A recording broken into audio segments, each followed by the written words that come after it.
அன்பான மாணவர்களே, இன்று நாம் 11ஆம் வகுப்பில் விலங்கியல் பாடத்தில், அதாவது சுவாசம் என்ற தலைப்பில் நாம் பார்க்க இருக்கின்ற தலைப்பானது ஆக்சிஜன் கடத்துதலில் உள்ள சிக்கல்கள். இதற்கு முந்தைய வகுப்பிலே நாம் வாயுக்களின் பரிமாற்றம் என்ற தலைப்பிலே பார்த்தோம். அதில் ஆக்சிஜன் கடத்தப்படுதல், கார்பன் டை ஆக்சைடு கடத்தப்படுதல் மற்றும் சுவாசத்தை நெறிப்படுத்துதல் பார்த்தோம். இப்போ அடுத்து நாம் பார்க்கக்கூடியது ஆக்சிஜன் கடத்தலில் உள்ள சிக்கல்கள்.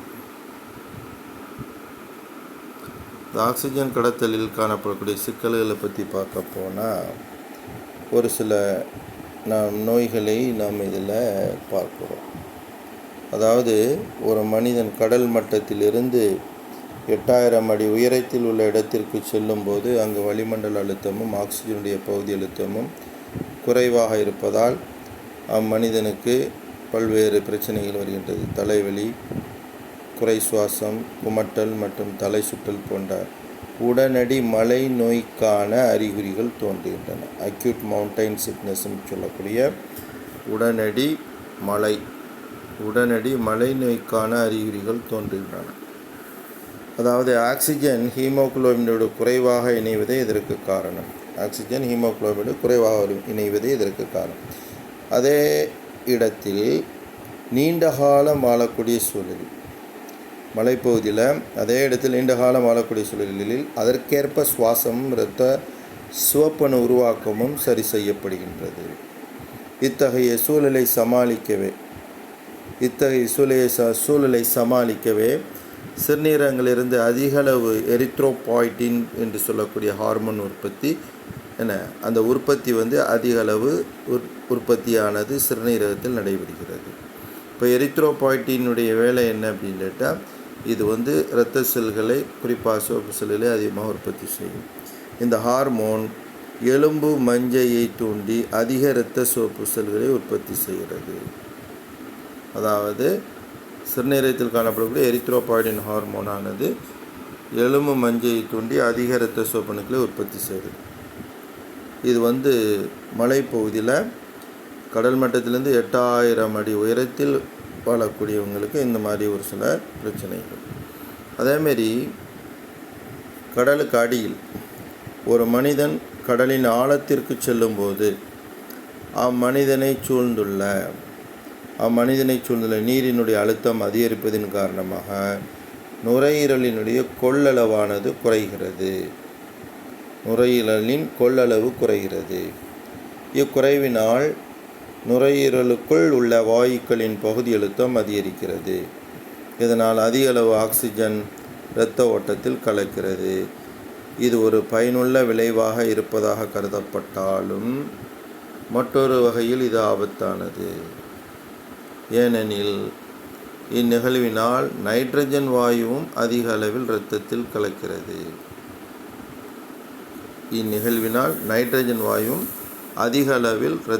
கலக்கிறது.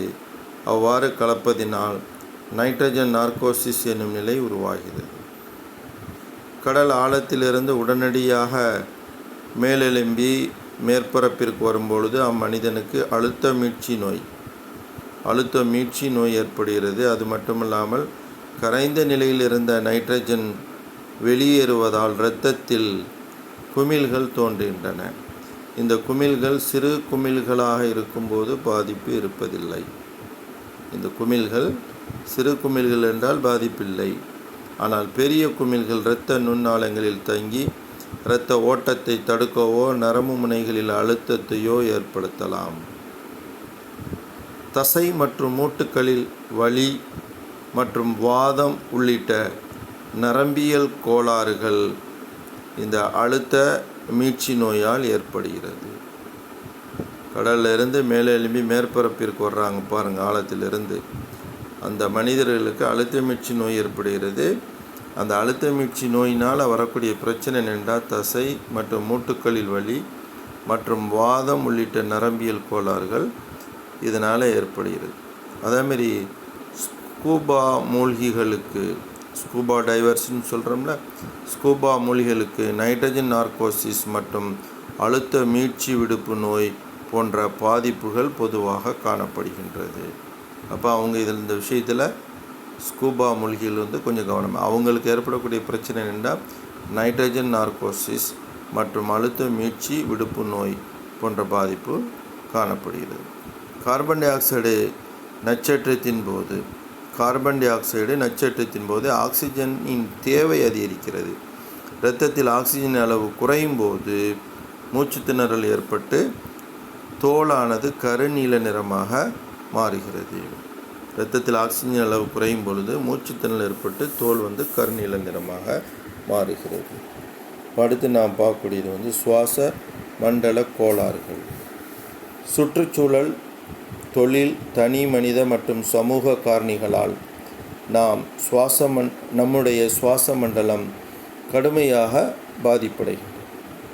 மனிதனில் காணப்படும் பல வகை சுவாச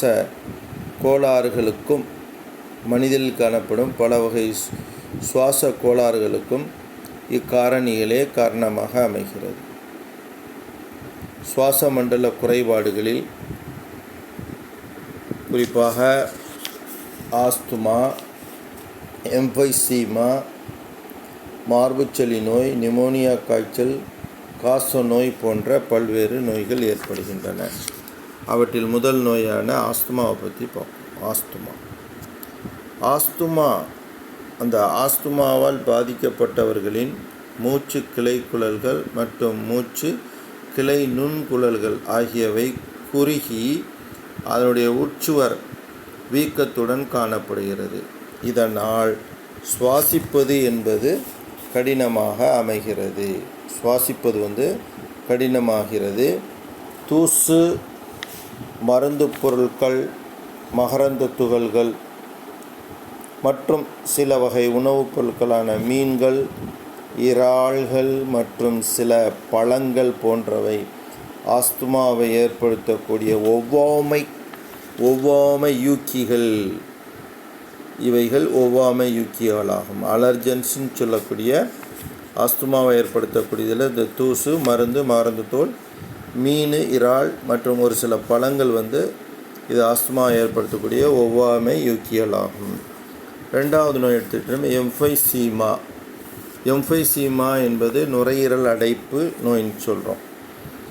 இது ஒரு நாள்பட்ட மூச்சு விட திணறுகின்ற நிலையை குறிக்கக்கூடிய ஒரு நோய்.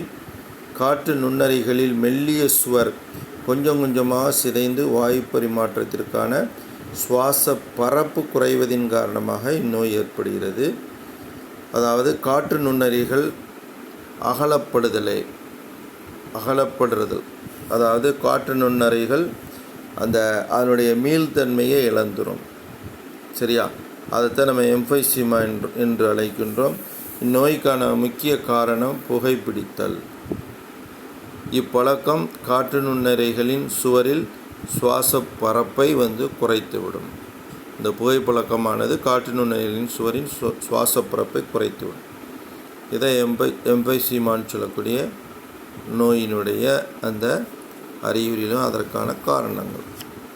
மார்புச்சளி நோயின்னு சொல்லக்கூடிய பிராங்கைட்டிஸ், மார்புச்சளி நோய். மூச்சுக்குழாயினை நுரையீரலுடன் இணைக்கும் மூச்சு கிளைக்குழல்கள் புகை மாசுபாடு மற்றும் புகைப்பிடிக்கும் பழக்கம் ஆகியவற்றினால் வீக்கமடைகிறது. அப்போ இதுக்கு முக்கிய காரணம் புகை போன்ற மாசு பொருட்களும் புகைப்பிடிக்கும் பழக்கம்தான் இதற்கு காரணமாக அமைகிறது. மார்புச்சளி நோயின் அறிகுறிகளாக இருமல், மூச்சு திணறல் மற்றும் நுரையீரல்களில் கோழைப்பொருள் தோன்றுதல், நுரையீரல்களில் கோழைப்பொருள் சளி ஃபார்ம் ஆகுது ஆகியவை மார்புச்சளி நோயினுடைய அறிகுறிகள். அடுத்து நிமோனியா காய்ச்சல் சொல்கிறோம்ல, நிமோனியா சளி காய்ச்சல். இது பாக்டீரியா அல்லது வைரஸ் தொற்றுகளால் நுரையீரல்கள் வீங்கிய நிலையை அடைவதற்கு நிமோனியா அல்லது சளி காய்ச்சல் என்று பெயர். அப்போ யூமோகாக்கல் நியூமோனியான்னு சொல்லக்கூடிய ஒரு சில பாக்டீரியாக்கள்னாலேயும் வரலாம், நம்ம வைரஸ்னாலேயும் வரலாம். இதனால் நுரையீரல்கள் வீங்கிய நிலை அடைகிறது. இதைத்தான் நம்ம நிமோனியா அல்லது சளி காய்ச்சல் சொல்கிறோம். இதனுடைய அறிகுறிகள் எடுத்துட்டோம்னா கோழை பொருள் உற்பத்தி, மூக்கடைப்பு, மூச்சு திணறல், தொண்டைப்புண் போன்றவை இதனுடைய அறிகுறி. அடுத்து காசநோய். காசநோய் தான் நம்ம எலும்புருக்கி நோய்கள்னு சொல்லுவோம். அதாவது மைக்கோபாக்டீரியம் டியூபர்குலே என்னும் பாக்டீரியத்தால் இந்நோய் மனிதனுக்கு ஏற்படுகிறது. இந்த நோய் தொற்று நுரையீரல்கள் மற்றும் எலும்புகளை பாதிக்கும். எலும்புகளை பாதிக்கிறதுனால தான் நம்ம எலும்புருக்கி நோயின்னு சொல்கிறோம். காசநோயில் நுரையீரல் பாதிக்கப்பட்டால் நுரையீரல் காசநோய். மார்பறைக்கும் நுரையீரலுக்கும் இடையே திரவம் சேருவது. மார்பறைக்கும் நுரையீரலுக்கும் இடையே திரவம் சேருவது, அதுதான் லங் எடிமா அப்படின்னு சொல்லுவாங்க. லங் எடிமான நீர் கோர்த்திருக்கக்கூடிய நிலை. இந்நோயால் ஏற்படும் இதுவையெல்லாம் முக்கியமான பாதிப்பு. சரி, அடுத்து நாம் பார்க்கக்கூடியது அதாவது புகைப்பிடித்தல்.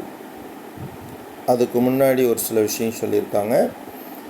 அதாவது தொழில் சார்ந்த சுவாச குறைபாடுகள். தொழில் சார்ந்த சுவாச குறைபாடுகள் என்ற தலைப்பு. Occupational respiratory disorder. ஒருவர் பணிபுரியும் பணி இடத்திற்கேற்ப தொழில் சார்ந்த சுவாச கோளாறுகள் ஏற்படுகின்றன. தொழில் சார்ந்த சுவாச கோளாறுகள் ஏற்படுகின்றன. உதாரணத்துக்கு கல் அரைத்தல் அல்லது கல் உடைத்தல், கட்டுமான தளங்கள் மற்றும் பருத்தி ஆலைகளில் பணிபுரிவோர்களுக்கு அங்கு வெளியாகும் தூசு பொருட்கள் சுவாச பாதையை பாதிக்கின்றன.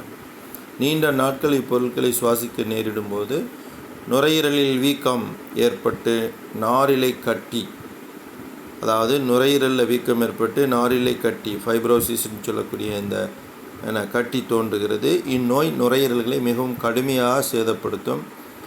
அதேபோல் மணல் அரைத்தல் மற்றும் கல் நார் நிறுவனம், ஆஸ்பெஸ்டாஸ்ன்னு சொல்கிறோம்ல, அந்த நிறுவனங்களில் அது தயாரிக்கக்கூடிய நிறுவனங்களில் பணிபுரிவோர் சிலிக்கான் சொல்லக்கூடிய மண் துகளை தொடர்ந்து சுவாசிப்பதால் அவங்களுக்கு சிலிகோசிஸ் என்ற நோயும், கல்நார் நிறுவனங்களில் வேலை செய்வதனால் அவர்களுக்கு ஆஸ்பெஸ்டோசிஸ் என்ற தொழில் சார்ந்த சுவாச நோய்களும் தோன்றுகின்றன. மணல் அரைத்தலில் வேலை செஞ்சாங்கன்னா அவங்க சிலிகோசிஸ்ன ப்ராப்ளம் வருது. கல்நார் சொல்லக்கூடிய ஆஸ்பெஸ்டாஸ் அது தயாரிக்கக்கூடிய நிறுவனங்களில் வேலை செய்யக்கூடியவங்களுக்கு ஆஸ்பெஸ்டோசிஸ். தொழில் சார்ந்த, அதாவது தொழிற்சாலைகளில் பணிபுரிபவர்கள் இந்நோய்களை தடுக்கும் பொருட்டு பாதுகாப்பு முகத்திரைகள், அதாவது மாஸ்க்கு, பாதுகாப்பு முகத்திரைகளை கண்டிப்பாக அணிந்து கொள்ள வேண்டும். சரி, இப்போ இந்த ஒவ்வாமை யூக்கியல்னால் என்ன பிரச்சனை அப்படிங்கிறத தெரிந்து கொள்ளுங்க அப்படின்னு கொடுத்துருக்காங்க. ஒவ்வாமை ஏற்பட காரணம் ஒவ்வாமை யூக்கிகள், அலர்ஜன்ஸ்ன்னு சொல்லக்கூடிய. ஒரு மாசு நிறைந்த பகுதிக்குள் நுழைந்தவுடன் தும்மலும் இருமலும் மாறி மாறி தோன்றும். அதற்கு காரணம் நம் சுவாச பாதையில் பாதிப்பு ஏற்பட்ட சில நிமிடங்களுக்குள் ஒவ்வாமை யூக்கிகளுக்கு எதிராக உடல் செயல்படுவது தான் அது காரணம். அப்போ தும்மல் இருமல் உடனே வரதுன்னாட்டா உடலுடைய நோய் தடை காப்பு அதுக்கு எதிரான செயல்களை, ஒவ்வாமை யூக்கிகளுக்கு எதிரான ஒரு செயலை ஏற்படுத்துகிறத அந்த தும்மலும் இருமலும். வீக்கத்தை ஒவ்வாமை யூக்கிகள் தூண்டுகின்றன. ஆஸ்துமா என்பது சாதாரணமாக வெளிப்படும் ஒவ்வாமையினால் ஏற்படக்கூடிய ஒரு நோய். அப்போ ஆஸ்துமாங்கிறது ஒவ்வாமையினால் ஏற்படக்கூடிய நோய் தான். அதாவது ஒவ்வாமை யூக்கிகள் வீக்கத்தை தூண்டுதுன்னு சொல்கிறோம். சரியா? அதே மாதிரி இருமல், தும்மல், அடுக்கு தும்மல் மாதிரி அடுத்தடுத்து ஏற்பட்டால் அது அந்த ஒவ்வாமையினுடைய அறிகுறியில் ஒன்றா தான் கருதப்படும். அதே போல் தெரிந்து கொள்ளுங்க அப்படிங்கிறதுல குறிப்பு அப்படின்னு சொல்லிட்டு ஒரு சில விஷயங்கள் சொல்லியிருக்காங்க. அதில் பார்த்தீங்கன்னா, அதாவது காற்றில் துகள் மாசுபடுத்திகளின் அளவு. இப்போ காற்று மாசுற போகும்போது அதனால் நமக்கு ஒரு சில நோய்கள் வருது அப்படின்னு சொன்னோம்ல, அந்த வகையில் குறிப்பாக மார்புச்சொல்லி நோய் இருக்குல்ல, புகை மாசுறதுனால ஏற்படுது அப்படின்னு சொல்கிறோம், புகைப்பிடிக்கிறதுனால ஏற்படுது. அப்போ காற்று எந்த அளவுக்கு தூய்மையாக இருக்குது அல்லது இல்லைங்கிறது எப்படி தெரிஞ்சுக்கிறது? அப்போ காற்றில் துகள் மாசுபடுத்திகளினுடைய அளவு நாளுக்கு நாள் அதிகரித்து கொண்டிருக்கிறது. அந்த பொல்யூட்டனுடைய அளவு இருக்குல்ல, பார்ட்டிகுலேட் சொல்லக்கூடிய துகள் சார்ந்த அந்த மாசுபடுத்தி, அதாவது 2.5 மைக்ரான் அளவில் இருக்கக்கூடிய அந்த துகள் மாசுபடுத்திகள் இவை நாளுக்கு நாள் அதிகரித்து கொண்டே இருக்கிறது. இவை சுவாச நோய்களை ஏற்படுத்துகின்றன. புகையினாலும் காற்று மாசுபடுத்தப்பட்டுள்ளது என்று மத்திய மாசு கட்டுப்பாட்டு வாரியம் அறிக்கை வெளியிட்டுள்ளது. அதுமாதிரி இதை கட்டுப்படுத்துவதற்காக இந்தியாவின் பல நகரங்களில், அதாவது சமைப்பதற்காக பயன்படுத்தக்கூடிய அந்த எரிவாயில் அழுத்தப்பட்ட இயற்கை எரிபொருளாக பயன்படுத்தப்படுகிறது. அதே போல் வாகனங்களிலும் டீசல், பெட்ரோல் இது எரிக்கிறதுனால வகைப்பு என்று சொல்கிறோம். வாகனங்களில் எண்ணிக்கையை குறைக்கவும் மற்றும் பேட்டரின்னு சொல்லக்கூடிய அந்த அதாவது செல் இருக்குல்ல, அந்த பேட்டரியினால் இயங்கக்கூடிய அந்த வாகனங்களை பயன்படுத்துவதையும் என துரிதப்படுத்தியுள்ளனர். குறிப்பாக டெல்லி போன்ற பெருநகரங்களிலே அதிக மாசுபாட்டின் காரணமாக காற்றில் உள்ள அந்த புகையினுடைய அளவு அதிகரித்ததனால் வளிமண்டலம் அதிகமான புகையினால் சூழப்பட்டு அதனால் மக்களுக்கு ஆக்சிஜனுடைய பற்றாக்குறை ஏற்பட்டு பல பிரச்சனைகள் ஏற்பட்டது நாம் அறிந்தது. எனவே காற்றில் உள்ள அந்த துகள் மாசுபடுத்தியுடைய அளவை குறைப்பதற்கு, நாம் வெளிப்படுத்தக்கூடிய காற்றில் கரித்துகளினுடைய அளவை குறைப்பதற்காக பல்வேறு மாற்று ஏற்பாடுகள் செய்யப்பட்டு வருகிறது. அடுத்து நாம் பார்க்கக்கூடியது புகைப்பிடித்ததினால் ஏற்படும் தீய விளைவுகளை பற்றி நாம் பார்க்கப்போம். புகைப்பிடித்ததினால் ஏற்படக்கூடிய தீய விளைவுகள், அதாவது இப்போ இருக்கக்கூடிய அந்த இளைய சமுதாயம் அவங்க ஆர்வக்கோளாறுனால பெரிய சாகசங்கள் செய்வதாக நினைத்து என்ன பண்ணுறாங்கன்னு கேட்டால் அதிகமாக புகைப்பிடிக்க தொடங்கிட்டாங்க. இதனுடைய விளைவு கடைசியாக அந்த புகைக்கு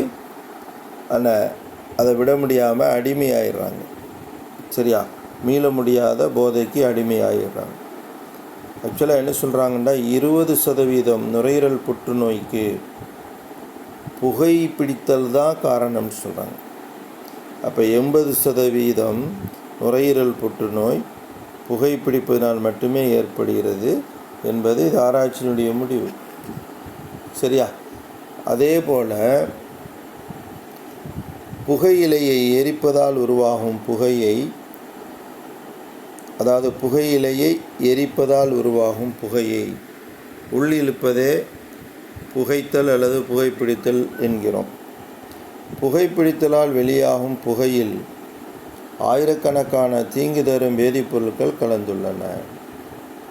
எடுத்துக்காட்டாக அந்த புகையில் காணப்படக்கூடிய நச்சுப் பொருட்களில் நிக்கோட்டின், தார், கார்பன் மோனாக்சைடு, அமோனியா, கந்தக டை ஆக்சைடு மற்றும் மிகச்சிறிய அளவில் ஆர்சனிக் போன்ற நச்சுப் பொருட்களும் இப்புகையில் அடங்கியுள்ளது. இந்த நச்சுப் பொருட்களில் கார்பன் மோனாக்சைடு மற்றும் நிக்கோட்டின் இருக்குல்ல, இது போன்ற பொருட்கள் இரத்த குழாய்களை மிக கடுமையாக சேதப்படுத்துகின்றன. அப்போ சேதப்படுத்த போகும்போது இரத்த குழாயை சுருங்க செஞ்சிடும். அதே மாதிரி புகையிலையின் தார் நச்சுப்பொருள் சுவாசத்தின் வாயு பரிமாற்றத்தை பாதிக்கிறது. அதே மாதிரி நிக்கோட்டின் புகைப்பிடித்தலை தூண்டக்கூடிய ஒரு போதைப் பொருள். நிக்கோட்டின் அது தொடர்ந்து நம்ம புகைப்பிடிக்கணும் அப்படிங்கிறத அந்த ஆர்வத்தை ஊட்டுவதன் மூலம் அவங்க என்ன செய்கிறாங்க, அந்த ஒரு பழக்கத்திற்கு மீள முடியாத அடிமையாயிடுறாங்க. அப்போ இந்த நிக்கோட்டினை பொறுத்தவரை புகைப்பிடித்தலை தூண்டக்கூடிய ஒரு போதைப் பொருள். இது இதய துடிப்பை அதிகரிப்பதுடன் இரத்த நாளங்களை சுருங்க அல்லது குறுகச் செய்து மிகை இரத்த அழுத்தம் மற்றும் இதய நோய்களை தோற்றுவிக்கிறது. அப்போ இதய நோய்களையும் இரத்த அழுத்தத்தையும் ஏற்படுத்துவதில் இது நிக்கோட்டின் முக்கிய பங்கு வகிக்கிறது.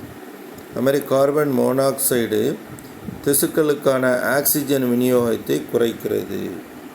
கார்பன் மோனாக்சைடு திசுக்களுக்கான ஆக்சிஜன் விநியோகத்தை குறைக்கிறது. புகைப்பிடிக்காதவர்களை விட புகைப்பிடிப்பவர்கள் நுரையீரல் புற்றுநோய், வாய் புற்றுநோய் மற்றும் தொண்டை புற்றுநோயால் அதிகம் பாதிக்கப்படுகின்றனர். புகைப்பிடித்தலால் வயிறு, கணையம் மற்றும் சிறுநீர்ப்பை போன்ற உறுப்புகளிலும் புற்றுநோய் தோன்றுகிறது. அப்போ இந்த புகைப்பிடிக்கிறதுனால என்னென்ன புற்றுநோயெலாம் வருதுன்னு சொல்கிறாங்க பாருங்கள். நுரையீரல் புற்றுநோய் மெயினாக, அடுத்து வாய் புற்றுநோய், தொண்டை புற்றுநோய், அடுத்து வயிறில் ஏற்படக்கூடிய புற்றுநோய், கணையத்தில் ஏற்படக்கூடிய புற்றுநோய், அடுத்தது சிறுநீர்ப்பை ஆகிய உறுப்புகளில் இந்த புகையை தொடர்ந்து பிடிக்கக்கூடியவங்களுக்கு அதிகமாக இந்த புற்றுநோயில் வர்றதுக்கு வாய்ப்பு இருக்குது. அது மட்டும் இல்லாமல் விந்தணுக்களின் எண்ணிக்கையும் இது குறைக்கிறது. இந்த புகைப்பழக்கமானது ஆண்களில் விந்தணுக்களுடைய எண்ணிக்கையும் குறைக்கிறது. சரி, புகைப்பிடித்தல் சுவாசப்பாதை மற்றும் காற்றுப்பைகளையும் சிதைப்பதால் நுரையீரல் அடைப்பு மற்றும் நாள்பட்ட மார்புச்சளி நோய் ஆகியவற்றை உண்டாக்கும்.